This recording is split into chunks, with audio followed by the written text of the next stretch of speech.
ஒரு விசில் வச்சு ஸ்டீம் போனதுக்கப்புறம் குக்கர் ஓப்பன் பண்ணிக்கலாம். எப்படி இருக்குது பாருங்கள்.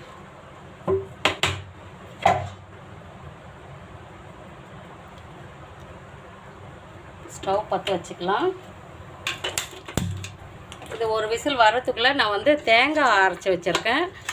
தேங்காய் வந்து ஒரு அரை மூடி தேங்காய், ஒரு சின்ன தேங்காவாக தான் இருந்தது, அதனால் ஒரு அரை மூடி தேங்காய் எடுத்திருக்கேன். மட்டன்லாம் நல்லா வெந்திருக்கு பாருங்கள். எப்படி இருக்குது பாருங்கள். இப்போது தேங்காய் ஊற்றிக்கலாம்.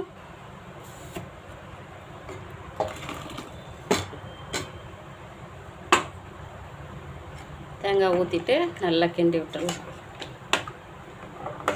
தண்ணியாக வேணும்னாலும் தண்ணி இன்னும் கொஞ்சம் ஊற்றிக்கலாம், கெட்டியாக வேணும்னாலும் தண்ணி குறைச்சிக்கலாம். எனக்கு தண்ணியாகவும் இல்லை கெட்டியாகவும் இல்லை, மீடியமாக இருக்குது பாருங்கள். எப்படி இருக்குது பாருங்கள்.